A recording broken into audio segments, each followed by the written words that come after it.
Hello and welcome once again to episode 65 of Code Completion. We are a group of iOS developers and educators hoping to share what we love most about development, Apple technology, and completing your code. My name is Dimitri and I'll be your host once again for this episode, and I'm joined today by my fellow completionist, Spencer. Hey there.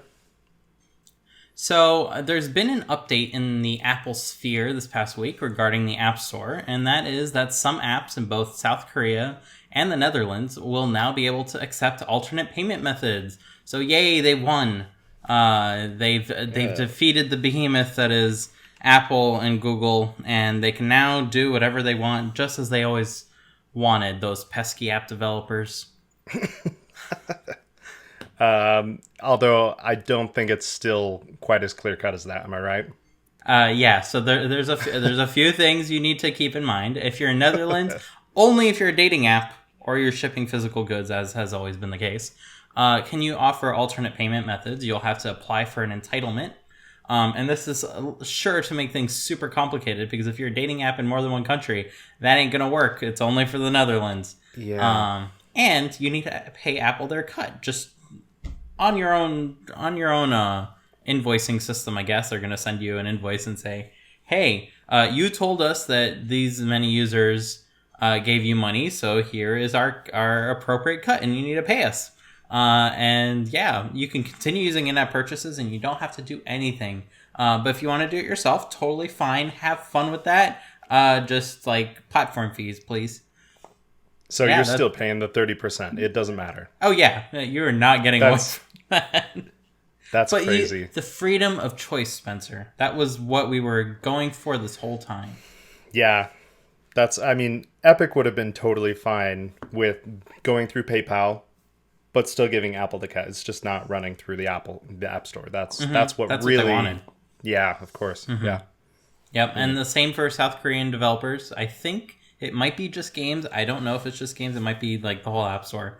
But they can soon do the same thing, where they can accept alternate payments and pay Apple their cut separately, because yeah, that's definitely simpler and a good outcome for all of this. Yeah, of course. I saw that. I think this must be related, but maybe not. That Fortnite is back. Oh, no.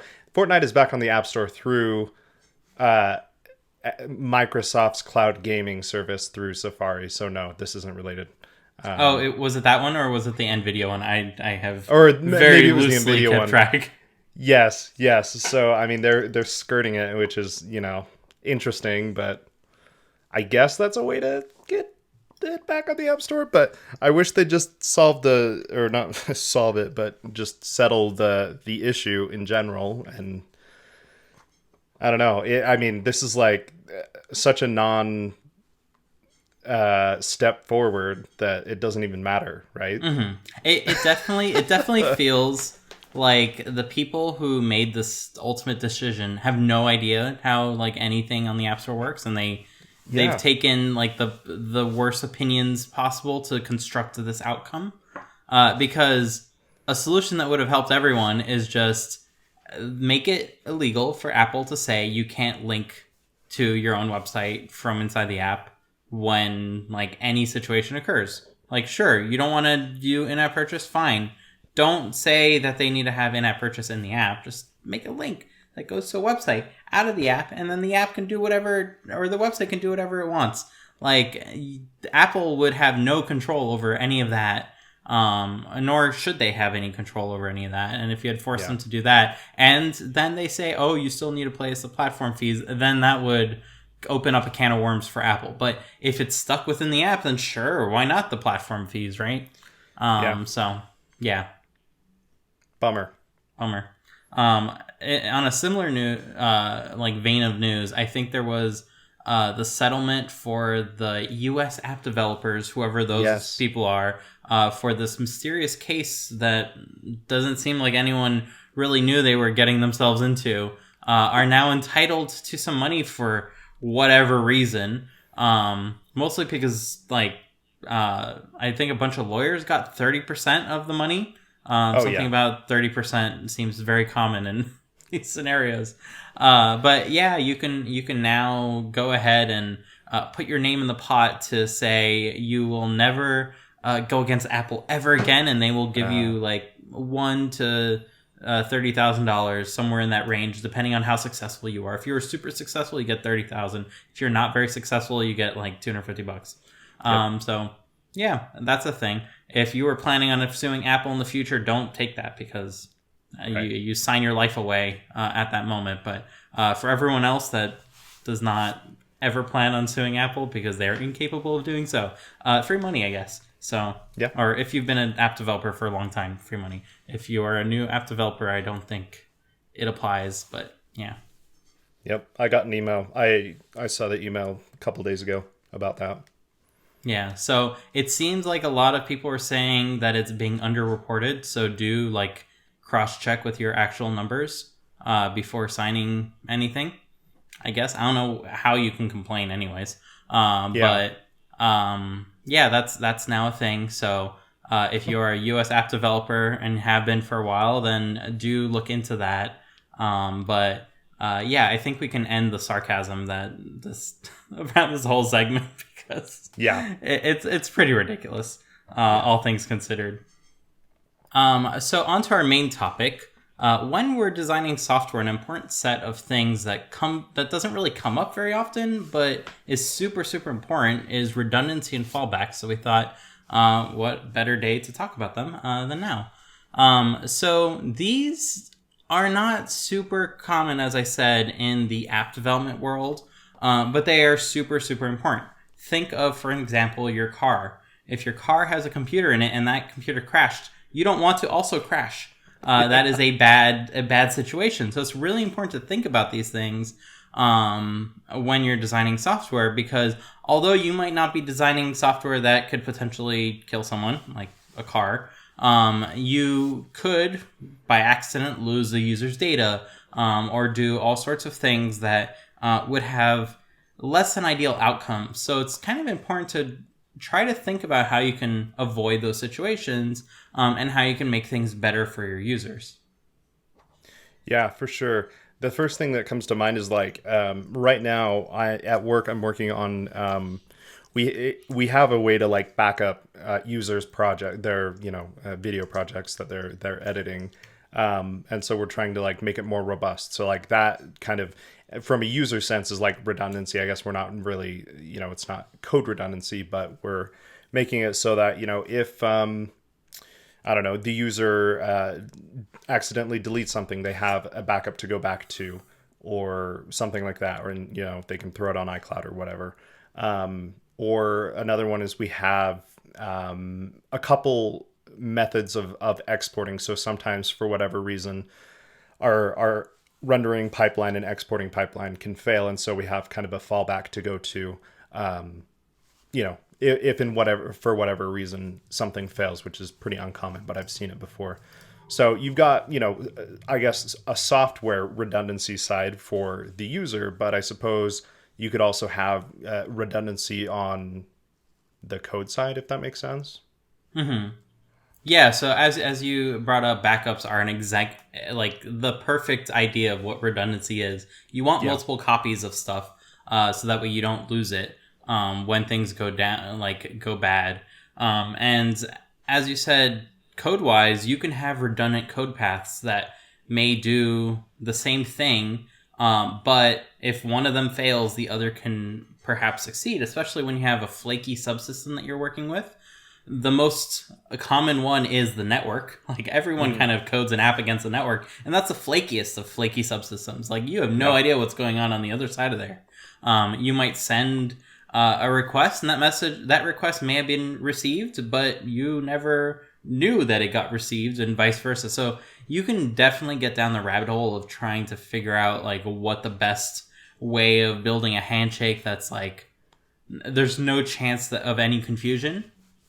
But it is a lot of work, and that's why it's kind of important to build upon existing work that is out there, like TCP, for instance, will redundantly make sure that if a request doesn't get there, it will send it again, and make sure that things kind of stay connected, and most importantly, let you know if they don't stay connected, so you can do something about it. Right.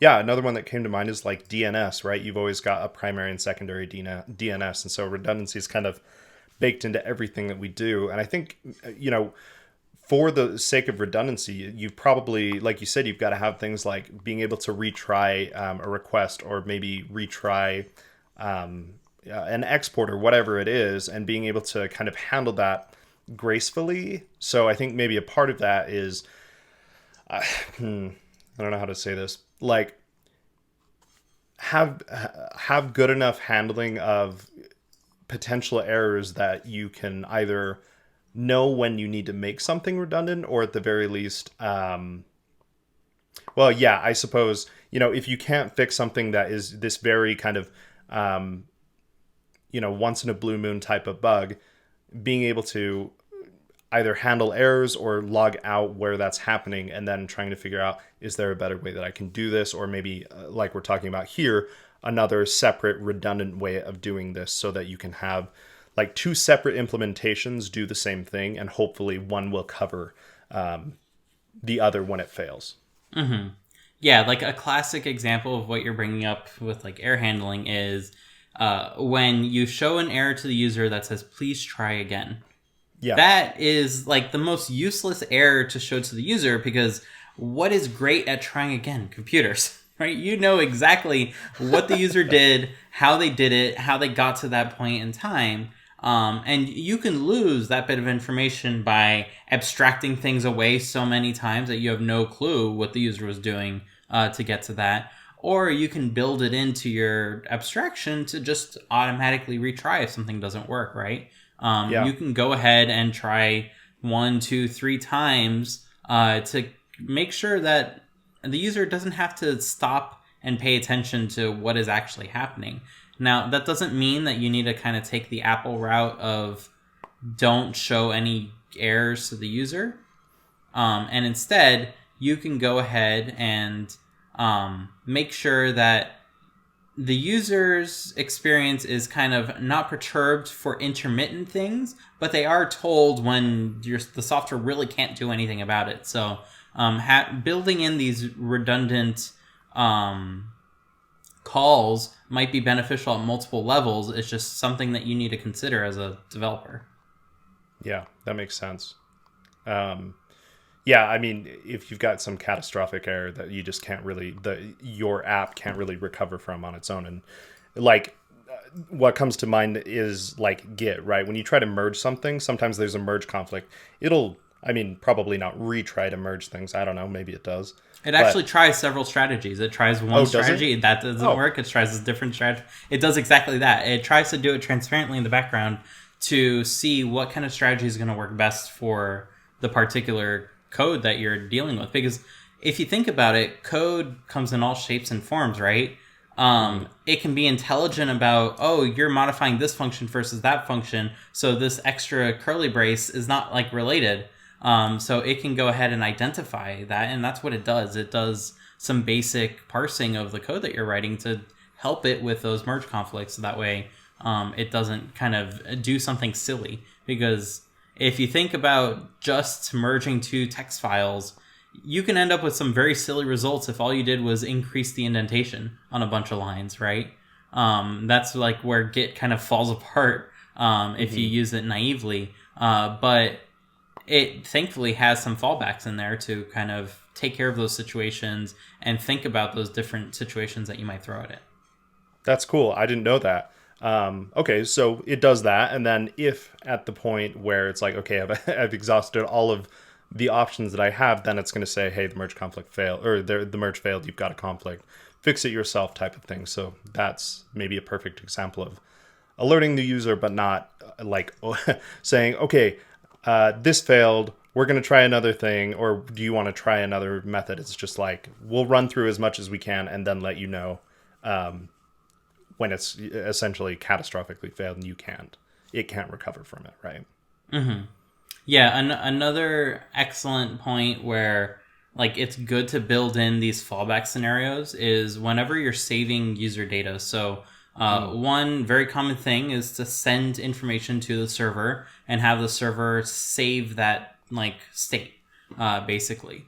Now, sending information to a server, it takes eons from a computer's point of view. And anything and everything can go wrong in between. So oftentimes, if you are building some sort of caching layer as well, it might be better to save to disk first, which can be much, much faster than communicating with the server. Make sure that's good to go. Then try communicating to the server. And then if the user quits the app while the request is still coming back because something is slow, then you have plenty of opportunity to kind of make that request again in the future if things go wrong. So that's I think it's important to think about the order of these operations that you're doing them in, because if you did the opposite, if you sent to the server and then once the server got back to you, then you saved it, then you might have lost everything if the user decided to quit your app, which is super common nowadays when users kind of go into multitasking and then swipe everything away. They are actively killing everything, and your app has no opportunity to do anything at that point in time. So I almost wish Apple would detect when this is happening and just be like, sure, we quit the app, and we didn't actually do anything. And I feel sometimes it does this. Like, I don't know if you've ever noticed when you like force quit mail or something and then you go back in, a screenshot of mail still comes up and it's still thinking for a little bit.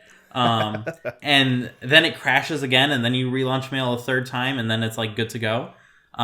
So if you've ever noticed something that is like misbehaving and you force quit it and it didn't really force quit, I get the feeling that that's what's actually happening, is Apple didn't actually force quit something when you said, hey, go away. And it's just kind of keeping your intent in mind. And then if it actually does seem like it's not doing anything, it might kill it on its own and then let you bring it back up. But I feel like it could do that process a little better.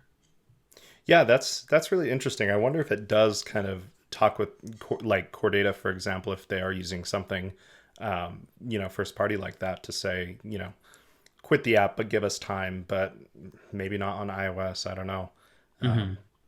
It'd be really nice, though. I agree. I've definitely not really considered or had to consider, I suppose, that order of operations of making sure that things are saved. I mean, it's sort of like we've talked about, like the 1-2-3 backup strategy, or 3-2-1, whatever. Make sure that it's saved perhaps both locally and on the network, wherever that needs to be, just in case. And I suppose as app developers, we are the stewards of our users' data, and so we need to kind of be very judicious and careful with how we handle that. And I know that I would be devastated. Just the thing that takes me the most time in any app is like editing these videos. So if for whatever reason the app crashes and I lose my entire edit that I've been working on for an hour or two, I would be super bummed if that was only saving wherever, in the network or whatever, and it's not local and I lose it or whatever. So due to those order of operations, saving to the network before the disk, or however it works, definitely. I mean, maybe a lot of apps don't really have any sensitive data, or maybe I suppose I should say important data, but I think really it's not hard to save even small amounts of data, right? I mean, you could go the Core Data route and set up a full, manage object and get your now I'm blanking. Like your model relations all set up and everything. Or you could, if it's just a little bit of data, maybe you just save it to a property list or something. I mean, you've got a bunch of different options to save it locally. And so I don't think that should necessarily be a barrier to entry for, if you are saving things to a backend somewhere, you could probably also save it locally fairly quickly, especially if you're using something like Codable, because you can serialize that into JSON very, very easily and save it to disk. So it shouldn't be a hard thing to implement if you're only saving to a network, I guess is what I'm trying to say. And this topic of like building out redundancies and fallbacks, it's not simple. It's definitely something that you have to put a lot of thought and energy into designing well. And although I'm tempted to say, hey, it's optional if you're learning about like making apps, like you don't have to do this, but it's not really optional, because if you break your users' trust a single time, that's it. That they will never use that. They will never continue using their app. They won't trust it. In fact, and that is like the one thing you don't want to do to people that are giving you money is to break their trust, because they are the ones that will continue being your customers in the future when you have different products and stuff like that. And it only takes once. Like, thinking back, the only times when I like had an app that I loved to use every day, and then I just stopped using it, was because it broke my trust in some way. And this is coming from someone who understands how it's all put together. So imagine a normal user. They're not going to blame the network for something like going wrong. They are going to curse at you and like pull you apart in a nasty worded email because it's going to make them feel better about like everything that they just lost. And like, you want to avoid those situations as much as possible. And although it takes extra effort, although you might not get any noticeable payoff for it, in fact, the best payoff is no one is ever going to mention it ever. That means that it's silently working in the background, right?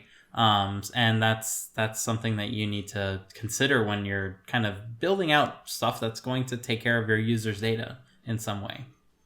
Yeah, it's sort of like a thankless job. Like, the best, I don't know, compliment is the one that isn't given, right? Mm-hmm. And somewhat like tangentially, redundancy is actually something that's quite common in like human language. In fact, you might see this you might have always wondered, why do I need to accord the tense and the person or the gender throughout the verb and the nouns or the number. I'm forgetting all the terms. Of course, it's been ages, but I'm sure everyone, like, English has this, where if you have plurals, you need to make sure that the plurals match up. But like French will multiply this by 3 different stages. And same for many other languages. Some languages don't have this accordance, but they have different rules for other kinds of things. And there's a lot of redundancy in the language. And you might have always wondered, well, why is that redundancy there? Well, it's there to reduce ambiguity, because if someone doesn't hear half of the first word, because it turns out communicating by like speech is kind of inefficient, we need to have that extra redundancy so that way the other person can pick up signals here and there and rebuild the entire thing. And that comes through in programming languages as well. You might have wondered, why do I need to mark this function as mutating? It knows I'm mutating it. Like, it sees that I'm adding, like, the compiler even knows I'm mutating. Why does it need me to type mutating? Like, what's the point there? Well, it's all about communicating your intent, because if you did not mark it mutating and someone accidentally makes it mutating, you don't have any surprises there that all of a sudden now that's a mutating method. The other developer will have to mark it as mutating and therefore consciously realize, hey, I'm making a big change here. Maybe I should reconsider this.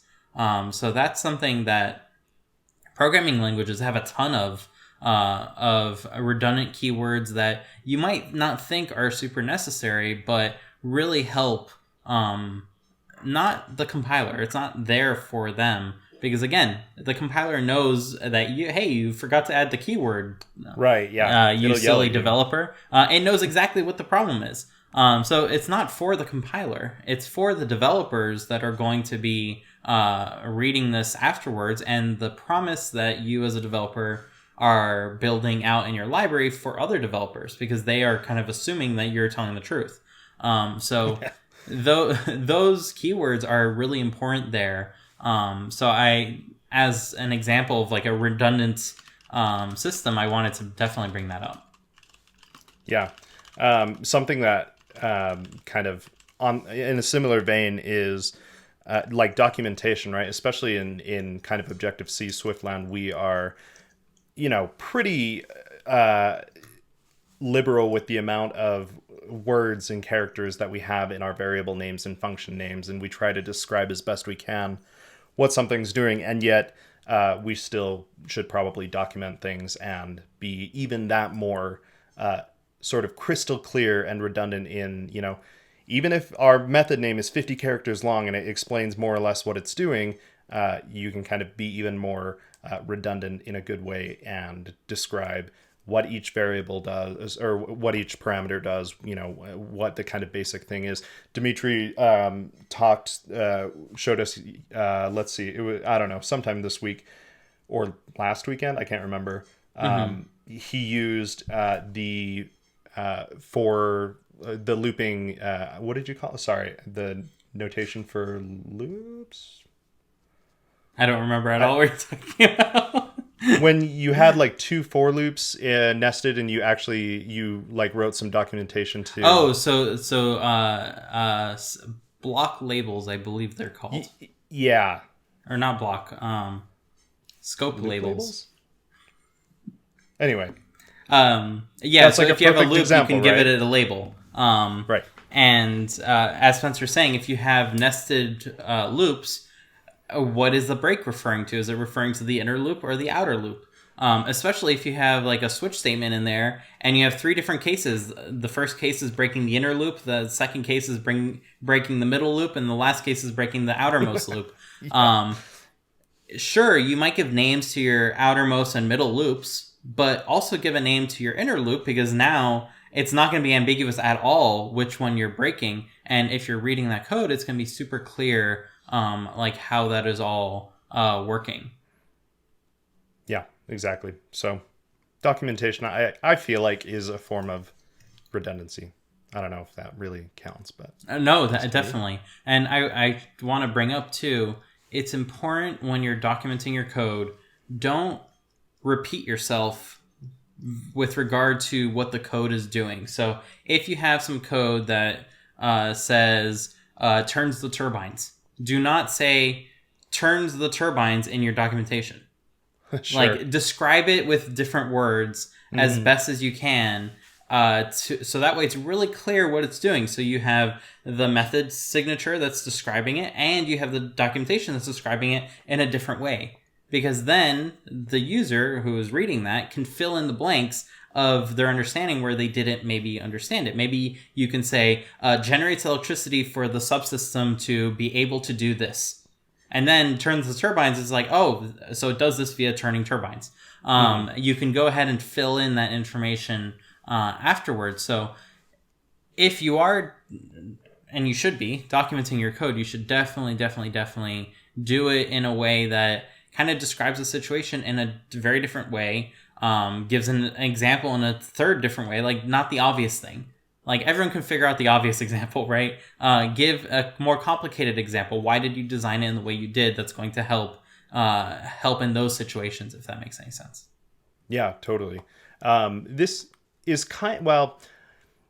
we had a conversation in our work Slack group about kind of the, I don't know if it really matters too much, but it was an interesting kind of idea, which was the language that we use in documentation. So as an example, like, do you write full sentences, or do you try to, I can't exactly, let me see if I can pull it up real quick. It was basically just talking about, how do you kind of word out your documentation. So he was saying,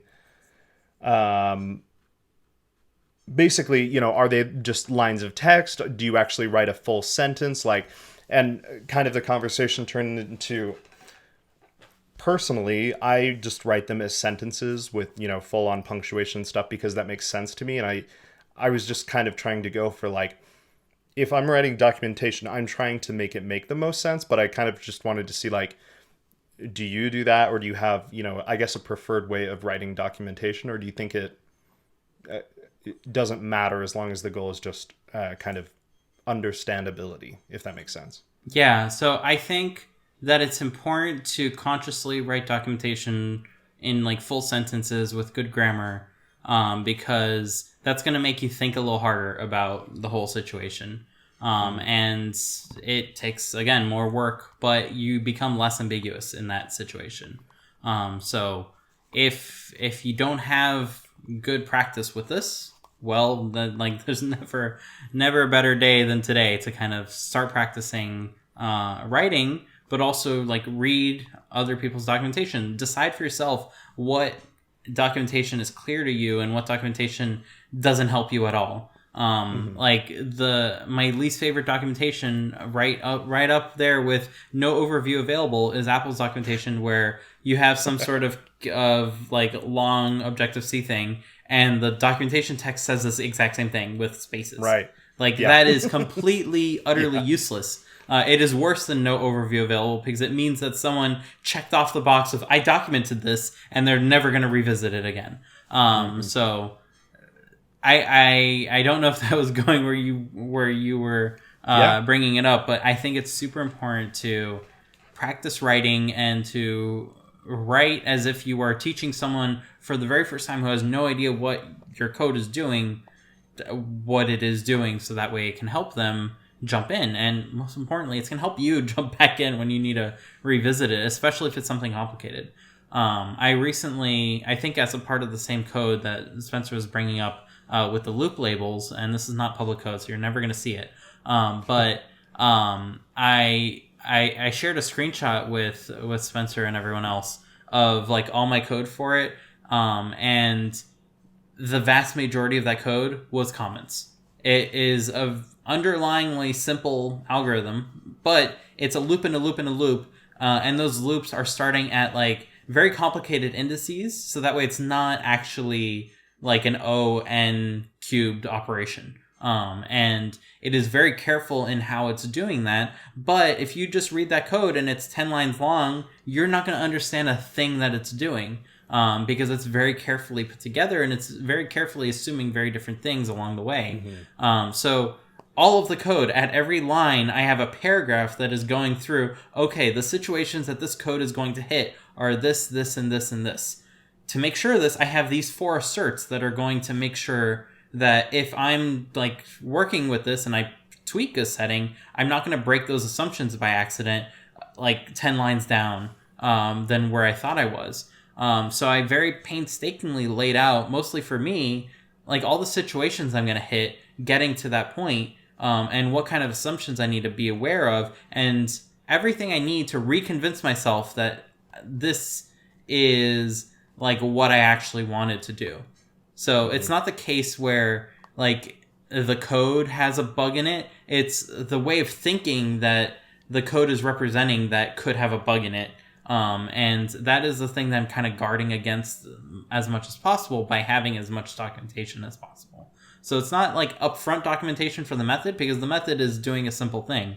But it's how it's doing that that would like sidestep what the user that wants to use a method is thinking about if I were to explain it all in there. So it's actually inside the method, but it does go into excruciating detail to make sure that I don't break those assumptions going forward, because they're really, really fragile and easy to break, but they need to be for it to not be an egregious operation to begin with, if that makes any sense. Yeah, absolutely. I mean, it just got me thinking, like, as someone coming into an app that has hundreds and hundreds of classes and files in LumaFusion, it was so daunting for me to jump in and be like, I don't understand any of this. Where do I even begin? And one thing that was super helpful was in quite a few places that I kind of got started in, there was great documentation. Sometimes it was a little sparse, maybe at the top of the class, just explaining the class in general. But sometimes there were things like you're saying, where there may be inside, like inline comments inside of the function itself for complex, complex logic. That's super helpful. And maybe that's sort of a form of redundancy, in that it's becoming redundant, maybe not for you as the writer of the code, or maybe it is, which often case is the case, which, when you come back 2 months later, but also just for everyone else. If you leave, you've got some redundant kind of backup, fallback information there to help keep it clear for everyone else. So definitely, just we're shilling documentation-driven development, as always, here on Code Completion. It's very, very important. Yeah. And yeah, if you're joining a code base, like, this is unrelated to what we're talking about, but it is related to documentation. If you're joining a code base for the first time and you don't know what to do because it's very daunting, an excellent thing that you can do is find a place where there's no documentation and try to write documentation for it. Awesome, and ask everyone else on the team, hey, does this seem right? So in between the small tasks that you may or may not do, you can go ahead and say, hey, I'm adding documentation to this class because I'm like trying to understand the code base, and get someone else to like proofread it. And that's all they really need to do. Because they can tell you at that point in time, hey, that is like the wrong assumption. And they will catch you there.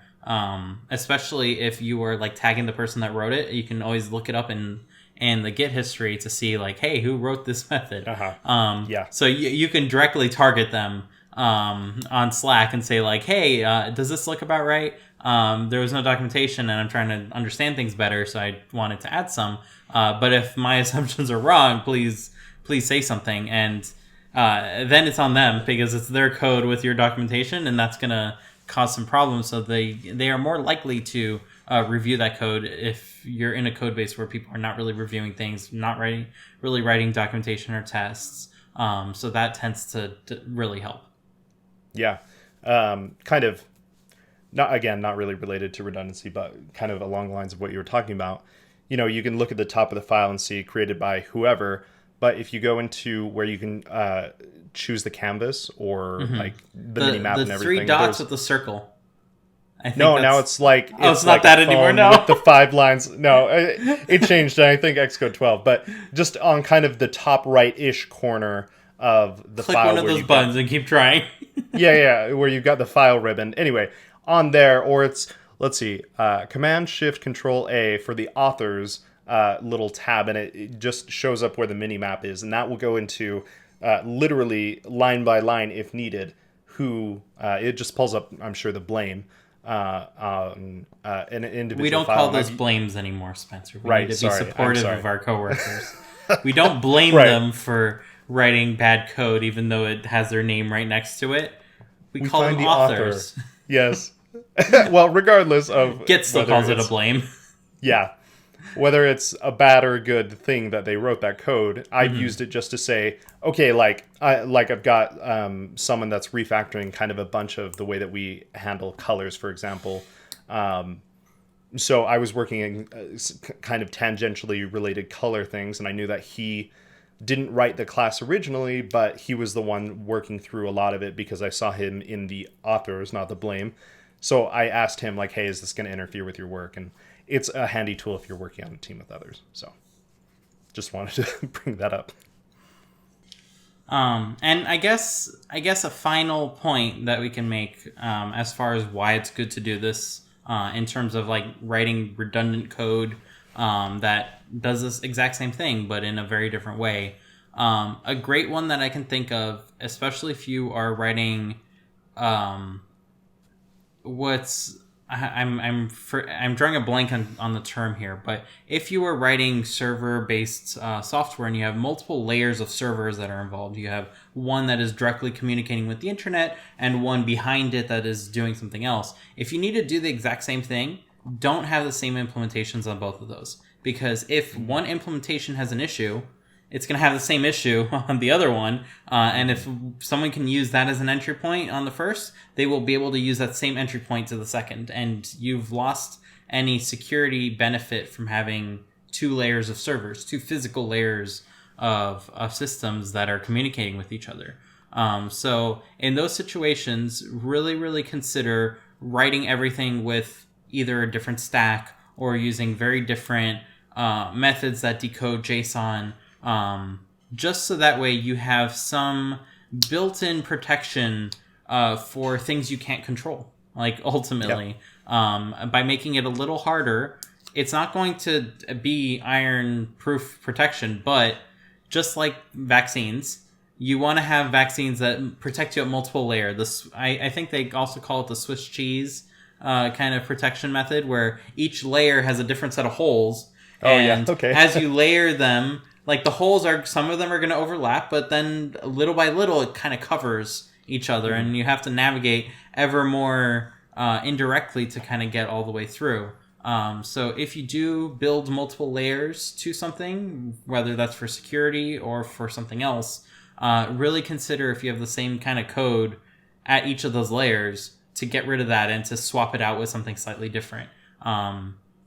Whether it's like the super basic things, like don't have Nginx on every single layer, use Nginx on one, use a different forward proxy on the other one, and so on and so forth. Not saying Nginx is going to have an issue. In fact, it's generally rock solid, but just having these different layers is going to help. This week's episode of Code Completion is brought to you by Weekly Swift Exercises. Learning Swift, there's no substitute for practicing. There's dozens, literally dozens of people Fernando's mentored through different programs, and he's seen it time and time again. After you learn the basics of programming, you slow down because learning through experience is demanding and painful. Increasing your confidence is key, and there's an easy way to do it: practice. Fernando's weekly exercises help you practice concepts like closures and protocols while implementing actual features like dark mode. It's free to join. Besides the exercises, Fernando sends 1 or 2 articles about learning Swift. Some are technical in nature, but most of them will help you in your career by teaching you things like best practices, working as a team, and getting ready for your first job. Thanks again to Fernando and Weekly Swift Exercises for sponsoring Code Completion. Go to twitter.com/SwiftExercises today to learn more. So lately, I've been loving my MacBook Pro, as we have all been, and this is, to be clear, the M1 Pro and Max generation of MacBook Pros, the good ones. And I especially like its webcam because it does quite a good job at, having a higher resolution webcam than previous laptops. And number one, I don't blame them for not having done this earlier, because if you've ever looked at Apple's laptop casing, it's very, very small. It's nowhere near as big as an iPhone, which can support having a 4K camera. Here, there's really no room for it. So they've tended to have 720p cameras, and now they have a 1080 camera. And generally, it's excellent. Like, I don't think I would have anything to complain about its quality there. The only problem is the way it sits on my desk, especially because I have a monitor on top of it. I am looking way above the camera, so it's as if I'm looking up here. And the camera's really low, so you have like a very clear view of a mountain of Dimitri that is like looking over you. And that really makes me look like a Titan of sorts. And if you watch Attack on Titan, you'll know exactly what I'm talking about. Forced perspective, it makes them look bigger, even though they're not actually that big. It doesn't make me happy in that way. So I felt a little bizarre using that computer, mostly because my main monitor, the Pro Display XDR, doesn't have any camera, because apparently that's a feature pros want, not having a camera. Because all sorts of reasons. They put tape and stuff on it. I don't know. People are weird. So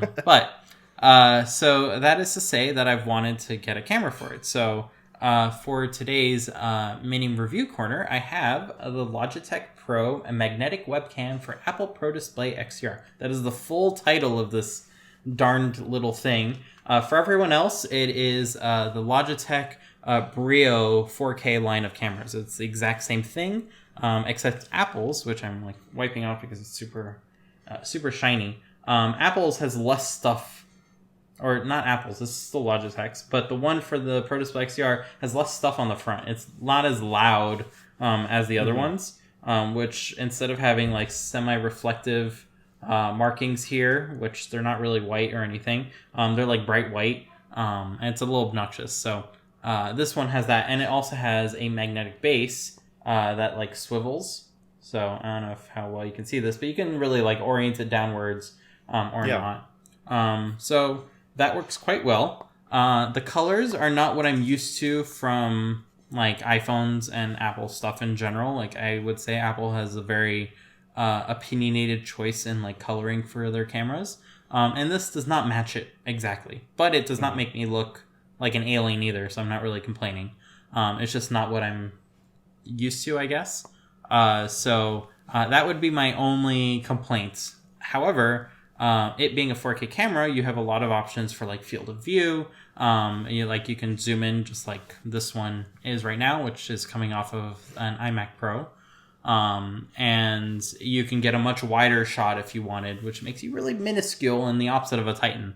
I did not pick that version because I would look like a Smurf, especially in the shirt that I'm wearing right now. So Oh, I just noticed it goes back and forth, like, angles-wise. So I guess that's cool. Oh, okay. I don't know if it's supposed to do that or if I'm, like, breaking it or something. It's probably got some tilt or swivel. And in the back, it has a USB-C, which plugs in directly. Like, they give you a cable that's exactly the length that you need to plug into Pro Display XDR, nice.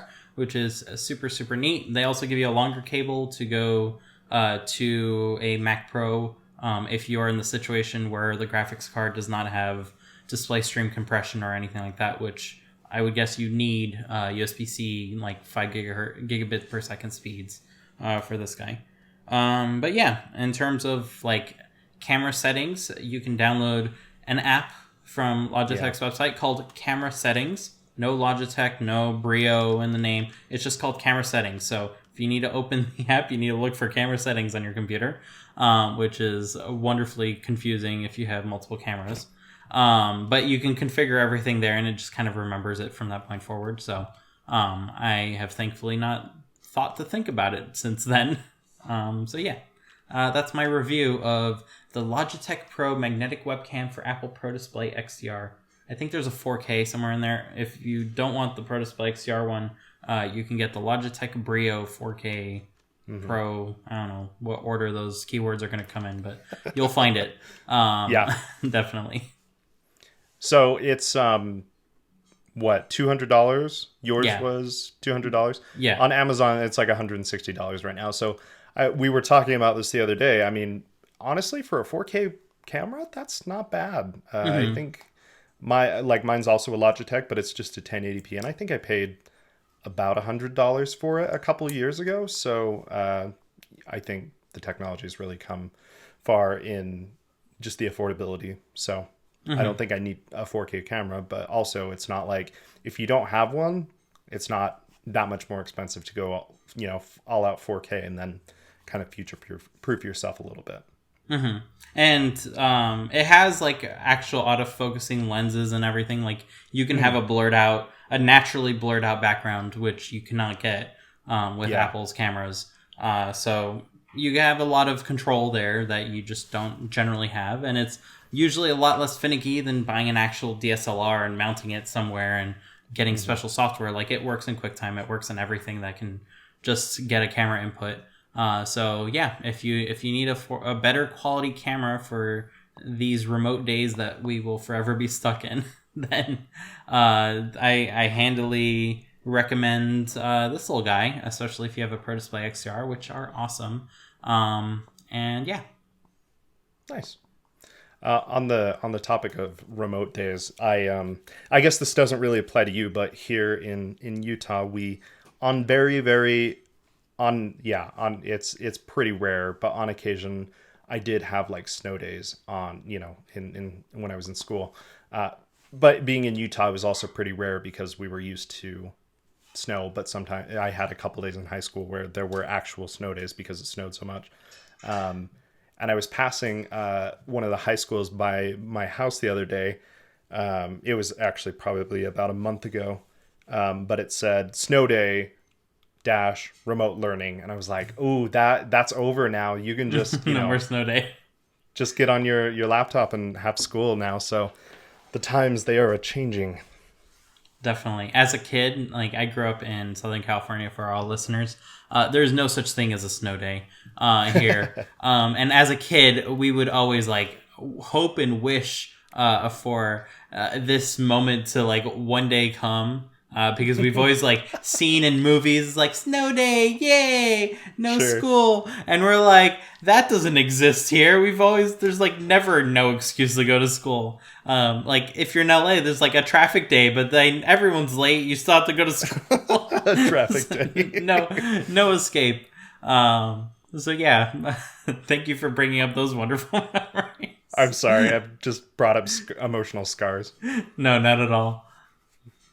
So as always, I want to personally thank everyone for listening in this week. Please be sure to follow us on Twitter at Code Completion to know when new episodes get released, and feel free to tweet at us if there's ever a topic you'd like for us to dig into. Most importantly, as a small podcast, please be sure to share this with your friends and family who are also interested in any part of the process of app development. It's your support that enables us to continue doing this, and we hope to grow a healthy community around everything we discuss. Once again, I want to give my thanks to Spencer, who's at Spencer C. Curtis. That's SpencerCurtis on Twitter for joining me this week. My name, once again, is Dimitri. You can find me at Dimitri Buniol. That's DimitriBouniol. And we'll see you all next week. Bye. I want to convince you to watch Don't Look Up, which was... Let's do it. Which was, I think, the most unexpected movie that I've watched in recent times. So the premise is some scientists discover a comet, and that comet is headed straight for Earth in 6 months and like 14 days. It is between 5 to 10 kilometers wide, which is bigger than the one that wiped out all the dinosaurs. So it is like end of world ending, world ending comet. So as the two scientists kind of like redo their math 10 times, they're like, okay, like this is gonna be serious. So they do make some phone calls with the university. They get in touch with someone at NASA who's kind of in charge with identifying these kinds of bodies, and they get an audience with the president. And so far, like, I am of the opinion that the movie is going to be the typical like asteroid disaster movie, which I'm down for. There's always fun to be had with disaster movies that like take science fiction like elements to kind of build up the idea. However, it quickly goes downhill. So you think things are going to go great. So they get to the presidential office. They have to wait quite a while. And you hear the word Madam President. So you're like, oh, like a woman's in charge. Things are going to be like very different in this situation. No. So the president is basically a replacement for Trump. Like their whole family is the cabinet. The head of NASA is an anesthesiologist or something. And currently they're trying to get in a cowboy that had like sexual stuff with like who knows who in as a Supreme Court. Like it's an exact parallel for what is going on. And they don't care about the comet or anything. They're like, oh, good for you for finding one. They named it after you. How cute. So they basically shoo them out. And now the two scientists, and the third one from NASA, they say, okay, we're going to leak this to the media. So they try to find a TV show. And they get one to talk about it, but it's like a reality TV show where like they don't really care. They're like, oh, like how big is this comet? Is it going to wipe out my ex's house in New Jersey? Because I really want it to, kind of thing. Like no one has any urgency about this. People are more interested in the influencer that went right before. So like everything kind of like falls apart for any hope of like redirecting the comet or whatever. Like I don't want to go too far in because the whole movie is excellent, and it goes way further than what I just described. That's basically the premise, but it was such a refreshing take on the disaster movie that they didn't need to like bring in aliens or anything like this. They had all the elements there to create the perfect disaster. All the way, like, with everything that we have. Like, they didn't need to invent new technology. It was everything that we have today. The disaster just plays out as if it were scripted from the beginning. Like, you could tell this is not going to end well. And it doesn't end well. Like, that's about it. So, if you haven't seen Don't Look Up, it is not what you expect in terms of just a disaster movie about an asteroid hitting the Earth. That is just the cherry on the top. The whole movie is not about that at all. In fact, it has more parallels with our current like situation with COVID, without COVID being there, which it's definitely influenced by the times. I would say that. And if you do watch it, definitely stay for the mid-credit and post-credit scenes because they are the cherry on top. I would say. Nice. I'll have to give it a look. That sounds awesome. So I'm always in the mood for a good movie. Yeah, so I haven't been really many movies out lately, it seems. I don't know. I haven't watched something about making it being hard to make movies or something. Yeah, I don't know what it is, man. But that's cool that they it's got like Leonardo DiCaprio and it's got like a good cast. Mm-hmm. It was cool. It's definitely not one of those Netflix movies that like are low low budget or anything like that. It was properly made. The VFX of the asteroid hitting, excellent. Very funny because we watched, even though it came out a while ago, we watched it right as there was news of an underground volcano erupting in the Pacific Ocean, and you can see the volcano erupting like on the globe to that scale, and the asteroid hitting the Earth at the end of the movie. Spoiler alert. It was much bigger than that, but it looked pretty much the same thing.